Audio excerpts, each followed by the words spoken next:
Good morning. कशा आहात तुम्ही सगळे? आय होप सो मस्तच असाल आणि मजेतच असाल. मी पण मस्त आहे आणि आवाज थोडासा घुमत असेल. किचन आहे, किचनमध्ये इतकं काही जास्त नसतंच, बॅचलर आहे त्याच्यामुळे समजून घेऊ शकता.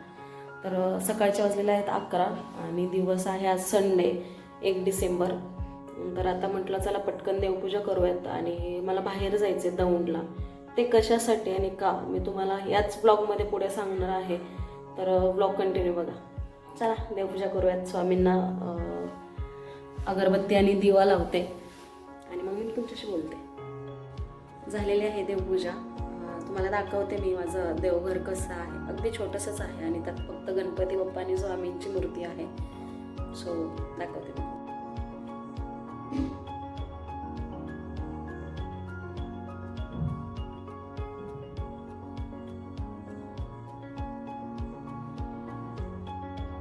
तर आता मी झालेले आहेत तयार. तुम्ही बघू शकता संडे असल्यामुळे काय टी शर्ट आणि जीन्सच आहे.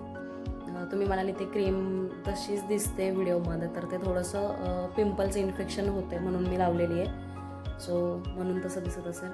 तर अशा प्रकारे मी झालेले आहेत तयार आणि आता जाऊयात आपण दौंडला. तर मी पुढे काय होणार आहे ते तुम्हाला दाखवतेच आहे. आणि खरंच खूप मनस्तापासारखी गोष्ट असते अशी. आपण एखाद्या डीलरवरती किंवा कोणावरती इझिली ट्रस्ट करतो आणि असं वाटतं की यार नाही ते आपल्या ओळखीचे आहेत आणि आपलं होमटाऊन तिकडे असल्यामुळे आपण काही गोष्टी तिथून परचेस करूयात. पण असं काही नसतं. शेवटी जे म्हणतात ना, कोणी कोणाचं नसतं आणि आपलेच जास्त सगळ्यात जवळचे धोका देतात. तर तसंच काहीसं माझ्याशी घडलेलं आहे. तर मी सगळा तुम्हाला तिथंही शक्यतो मी शूट करायच्या तयारीनेच चालले. त्यानंतर मी जो मला पॉपअप आला होता 30 तारखेला सकाळी, तो तुम्हाला मी फोटोमध्ये दाखवत आहे. त्याचा फोटो मी त्यांनाच व्हॉट्सअप केला होता. तर मला ते बोलले की वॉरंटी एक्सटेंडसाठी आलेला आहे असं. तर मी लेट गो केला. तर हा असा होता your HP warranty expired on 10 November 2024, जे की मी लॅपटॉप परचेस केला होता 29 नोव्हेंबर 2024 संध्याकाळी 5:30 वाजता. आणि याच फोटोच्या पुढे त्या बिलाची सुद्धा छोटंसं व्हिडिओ क्लिप मी रेकॉर्ड केलं होतं काल त्यांना बिल रिटर्न देताना. तर जे की तुम्हाला आता पुढे दिसेलच बिलामध्ये. तर तुम्ही तिथेही बघा. त्यांनी असं काहीसं माझ्यासोबत केलं होतं.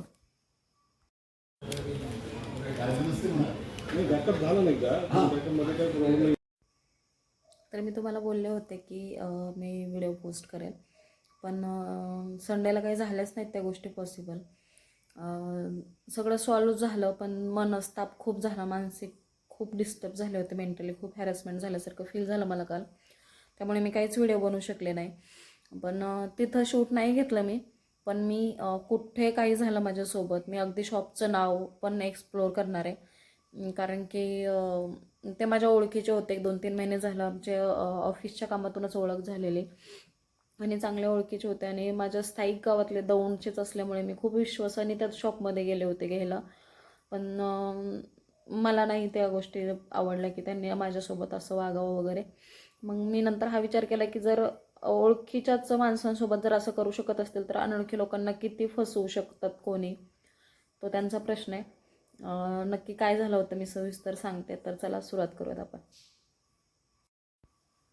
तर मी आता तुम्हाला सविस्तर सांगते. 29 नोव्हेंबर 2024ला मी HP कंपनीचा एक लॅपटॉप घेतला होता, ज्याची किंमत होती 31,900 रुपये आणि त्याचं पेमेंट केलं होतं मी क्रेडिट कार्डद्वारे. तो लॅपटॉप मी घेतला होता दौंडमधून, प्रकाश इलेक्ट्रॉनिक. त्यांचा ॲड्रेस आहे शिवाजी चौक. दौंडमधून जर कोणी व्हिडिओ बघत असेल तर त्यांना त्यांचं दुकान माहितीच असेल नक्कीच. आणि मी त्यांना एक 2-3 महिन्यापासून म्हणजे एक एप्रिल मेपासून मी त्यांना ओळखत होते ऑफिसच्याच कामामुळे. आणि त्यानंतर असं एक नंबर एक्सचेंज झाल्यामुळे कॉन्टॅक्टमध्ये किंवा काही इलेक्ट्रिक गोष्टी घ्यायच्या असतील तर बऱ्यापैकी मी प्रेफर तिथेच करायचे. आणि यावेळी तसंच झालं. मी बारामतीत राहिला असते, पण मला लॅपटॉप अगदीच खूप अर्जंट घ्यायचा होता कंपनीच्या कामासाठी. माझ्या कंपनीचे कामं होत नव्हते लॅपटॉपमुळे, लॅपटॉप नसल्या कारणाने. तर मी 29 तारखेला लॅपटॉप घेण्याकरिता दौंड येथे गेले आणि दौंडला गेल्यानंतर मी गेले त्यांच्या शॉपमध्ये. त्यांनी मला लॅपटॉप दाखवला आणि त्यांना माहीत नाही की मला माहीत होतं की नाही की मला लॅपटॉपमधलं जास्त काही कळत नाही. मी फर्स्ट टाईमच लॅपटॉप घेत होते आणि लॅपटॉप घेतल्यानंतर मला असा डाऊट होता, माझ्यासोबत जो कोणी माझा रिलेटिव्ह आला होता तर तो मला बोललेलाच की लॅपटॉपचं सेटअप करायला ऑलमोस्ट 2 तास लागतात. तो त्यांना कॉल करून सांग की लॅपटॉपचा सेटअप चालू करा म्हणून. तर मी म्हटलं नाही होईल लगेच, जाऊनच करूयात समोरासमोर. तर मग इट्स ओके.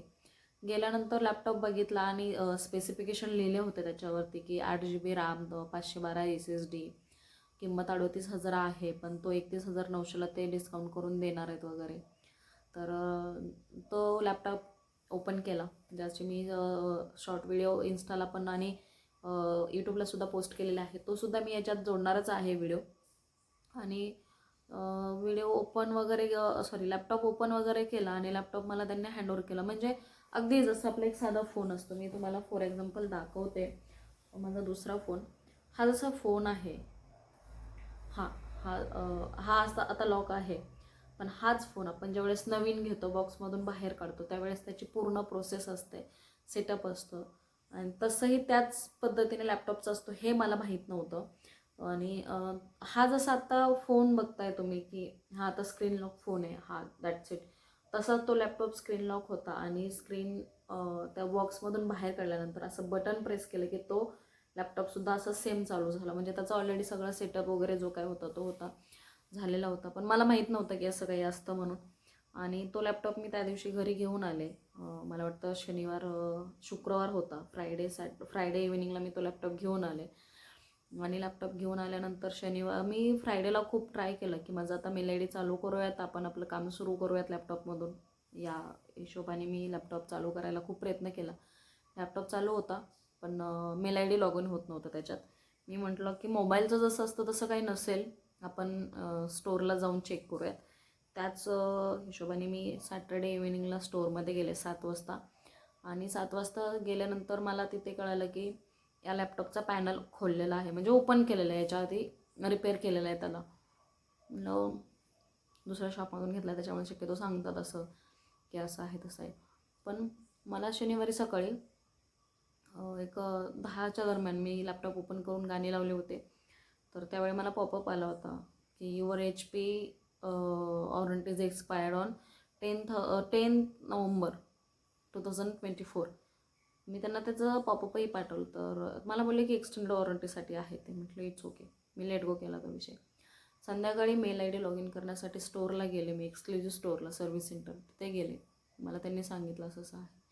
त्यानंतर मग त्याचं जे मॉडेल असतं ते मी मॉडेल एकदम सर्च करून अगदी त्याची हिस्ट्री बघितली. तर तो चालू केला होता 2023ला, त्याची 2024 10 नोव्हेंबरला एक्सपायरी पण झाली होती, वॉरंटी एक्सपायर झाली होती त्याची. आणि 256 पण नव्हता, 512 SSD पण नव्हता, तो होता 212 SSD होता. त्यानंतर 8 GB रॅम मी घेतलं होतं, पण त्यांनी इंटरनल ते जे सॉफ्टवेअर टाकून 8 GB चं 16 GB करता येतं, तसं तो त्यांनी करून ठेवलेलं होतं ऑलरेडी लॅपटॉप. मग मला मी थोडंसं डिस्टर्ब झाले की यार असं कसं.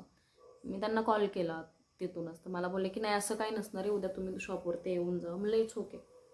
मग मी जरा थोडीशी शांत झाले. सकाळी म्हणजेच काल मी तुम्हाला सांगितलंच आहे ब्लॉगमध्ये की मी सकाळी कुठे चालली आहे, थोडासा इश्यू झाला आहे. मी तिथे शॉपमध्ये गेले. शॉपमध्ये गेल्यानंतर तर मी लॅपटॉप त्यांच्यासमोर ठेवला, त्यांना सांगितलं असं असं आहे. त्यांचा कोण अकाउंटंट मुलगा होता, त्याला त्यांनी बोलवलं आणि त्याला तो लॅपटॉप चेक करायला सांगितला. आणि त्यानंतर त्यांनी कोणाला तरी फोन लावला, त्याचा मुलगा आहे त्याने फोन लावला कोणाला तरी की लॅपटॉपचा असं आहे म्हणून. तर जो समोरचा व्यक्ती होता तो माझ्याशी फोनवरती बोलण्यासाठी त्यांना सांगत होता की मॅडमकडे फोन द्या. पण मी काय कॉल कोणाचा घेतला नाही, माझी मनस्थितीच नव्हती पहिली गोष्ट फोनवरती बोलायची कोणाशी.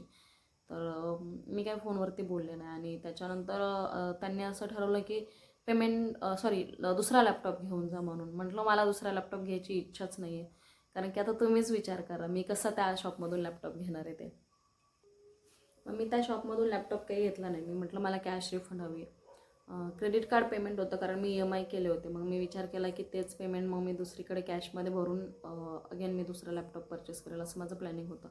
कारण की मला बाय हुक प्रूफ मला लॅपटॉप हा घ्यायचाच होता. त्याच्यात काही तडजोड करण्यासारखं माझ्याकडे ऑप्शन नव्हताच. ते पेमेंट द्यायला रिटर्न तयार झाले, पण एवढं सगळं होऊ नये त्यांनी म्हणजे कार्ड चार्जेस जे आहेत ते शक्यतो कार्ड स्वॅपचे चार्जेस 2%च घेतात. काही ठिकाणी बहुतांश घेतसुद्धा नाही, कारण की क्रेडिट कार्डचं जे बिल येतं आपल्याला, त्याच बिलामध्ये आपल्याला त्याचे चार्जेस ऑलरेडी बिलामध्ये लागून येतात. तर शॉपवाल्यांचं काही संबंध नसतो स्वॅप चार्जेस घ्यायचा. बरं, दुसरे प्रश्न की त्यांनी घ्यायचे होते तर 2% घ्यायचे होते. त्यांनी 3% चार्जेस माझ्याकडून मायनस करून मला त्यांनी अमाऊंट रिफंड केली. म्हणजे की म्हणजे चूकही त्यांची, आणि परत पैसेसुद्धा त्यांनी डिडक्ट करून घेतले स्वॅप चार्जेसचे. तर त्यानंतर मी तिथून आले, आणि खूप सारे फ्रेंड सर्कल आहे माझं की ज्यांना हा प्रॉब्लेम माहिती होता. तर सगळे मला बोलले की गुन्हा दाखल कर, 420 होऊ शकतो त्यांच्यावरती, 420 वगैरे होऊ शकतो. पण बघू, मी विचार करते की काय करायचं वगैरे, असं चाललं आहे विचार. तर कारण माझ्याकडे अजूनही प्रूफ आहे, बिल आहे, त्याची एक्सपायरी वॉरंटी आहे. पण त्यांनी एवढं होऊनसुद्धा माझे ठीक आहे, अमाऊंट जास्त काय नव्हती, पण 900 रुपीज त्यांनी माझे कट केले, जे की नव्हते करायला पाहिजे. आणि मला ते बोलले की मला काय लॅपटॉपमधलं कळत नाही. तर मला एवढं समजतं, तुम्हाला कळत नाही तर मग तुम्ही त्या गोष्टी विकू नका. सिम्पल फंडा आहे. तर मग त्यानंतर असा काहीसा विषय झाला. म्हणजे मी काल तुम्हाला हे सगळं सांगणार होते, कालच व्हिडिओ बनवणार होते, पण मानसिकता अजिबात नव्हती माझी शूट वगैरे करायची. खूप डिस्टर्ब झाले होते. म्हणजे अजूनही आहे बऱ्यापैकी.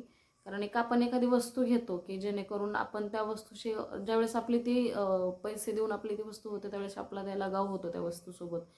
म्हणजे ठीक आहे, मोठ्या माणसांसाठी 32,000 रुपये ही काही जास्त अमाऊंट नाही आहे. पण आपल्यासारख्या मिडल क्लास लोकांसाठी किंवा माझ्यासाठी स्पेशली, आपण जॉब करून ते पैसे कमवतो आणि ते पैसे आपल्यासाठी खूप महत्त्वाचे असतात, आणि आपण त्या पैशाची वस्तू घेतो आहे म्हणजे ती वस्तूसुद्धा आपल्यासाठी तितकीच महत्त्वाची असते. म्हणजे ओळखीचे लोकंसुद्धा इलेक्ट्रॉनिक गोष्टींमध्ये इतका मोठा फ्रॉड करू शकतात हे माझ्या पहिल्यांदा लक्षात आले, आणि त्या गोष्टीचं खरंच खूप मनस्ताप झालं आहे. त्यामुळे मी सगळ्यांना एकच सांगेन की अनोळखी ठिकाणावरून वस्तू घ्या, पण ओळखीच्या ठिकाणावरून घेऊ नका. म्हणजे लिटरली मला दुपारी तर हा सीन आठवला की दिवाळीच्या वेळेस सगळे लोक स्टेटस ठेवायचे की ऑनलाईन हे शॉपिंग करू नका, लोकल शॉपवाल्यांना प्राधान्य द्या, हे करा त्या करा. पण जर असं लोकल शॉपवाला जर करत असेल तर आम्ही कशाला त्याला प्राधान्य देऊ ना. मग आम्ही आमच्या ऑनलाईन जे शॉपिंग करतोय तेच आमच्यासाठी बेस्ट असेल. तर मला एकच सांगायचं आहे की ज्यावेळेस तुम्ही कुठली वस्तू घेता तर प्लीज चेक करून घ्या. आणि तुम्हाला त्या गोष्टीतली माहिती नसेल तर ज्याला माहिती आहे अशा व्यक्तीला सोबत घेऊन जा. माझ्यासोबत हा फ्रॉड झाला आहे, सो तुमच्यासोबतही होऊ शकतो.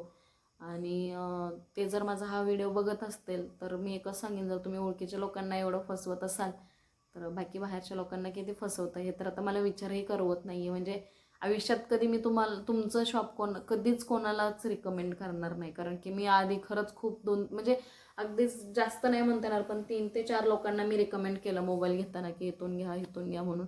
पण इथून पुढे नाही मी कधीच कोणाला रिकमेंड करणार की इथून मोबाईल घ्या किंवा कुठली वस्तू घ्या. म्हणजे नाही, ओळखीच्या ठिकाणावर तर घेऊच नका. अगदीच ओळखीच्या लोकांवरचा विश्वासच उडाला आहे माझा तर. तर दुसरा प्रश्न म्हणजे दुसरी गोष्ट म्हणजे अशी की मला हा अनुभव अगदी परत एकदा आला आहे. मला माहीत नाही किती जणांचा काय गोष्टीवरती विश्वास आहे, पण जोपर्यंत स्वामी आहेत किंवा तुम्ही जोपर्यंत स्वामीची भक्ती करताय तर ती भक्ती कशाही पद्धतीची असू द्या, स्वामी ती भक्ती तुमची स्वीकारून घेतातच. आणि तुम्हाला कुठल्याच प्रॉब्लेममध्ये पडू देत नाहीत किंवा सामोरे जायची वेळ येत नाही. आणि कुठे जर तुमची फसवणूक होत असेल तर स्वामी तिथल्या तिथे तुम्हाला अलर्ट करतील असं मी म्हणेन. कारण की देव करो तो मेल लॉग इन व्हायचं नव्हतं माझ्याकडून, आणि मी बाहेरच जायची होती, आणि त्यामुळे तो लॅपटॉपचा स्कॅम माझ्या लक्षात आला. जर तो मेल आय डी जर माझ्याकडूनच घरातच लॉग इन झाला असता तर बाहेर जायची वेळच आली नसती, आणि त्या सगळ्या गोष्टी माझ्या लक्षात आल्याच नसत्या. पण म्हणतात ना, स्वामी पाठीशी असल्यावरती खरंच आपल्याला कोणी फसवू नाही शकत किंवा त्रासही देऊ शकत नाही. अगदीच मी कालसुद्धा स्टोरी टाकली होती, मला खूप मनस्ताप झाला त्या गोष्टीचा. मी कालच स्टोरी म्हणजे स्टोरी टाकली होती की जोपर्यंत स्वामी माझ्या पाठीशी आहे तोपर्यंत मला त्रास देताना आणि फसवताना फक्त विचार करा. आणि तसंही तुम्ही त्रास देऊ शकणार नाही किंवा काहीच करू शकणार नाही जोपर्यंत स्वामी माझ्या पाठीशी. तर ते तर व्हिडिओ बघत असतील तर मी त्यांना एकच सांगेन की इथून पुढे कधी कोणाचं असं वागू नका. आणि लोकांना पण एकच सांगेल, आव्हान करेल की इलेक्ट्रिक गोष्टी घेताना सावधानता बाळगा. म्हणजे मी म्हणत नाही की कोणालाच सगळ्यांनाच असं काही कळत नाही, पण खरंच सावधानता बाळगा आणि प्रॉपर ठिकाणावरूनच गोष्टी घेणं प्रायोरिटी ठेवा. जसं की क्रोमा झालं, रिलायन्स झालं, अशा ठिकाणावरून जर घेतलं तर खरंच खूप अतिउत्तम आहे. बाकी तुम्ही सगळे हुशार आहातच.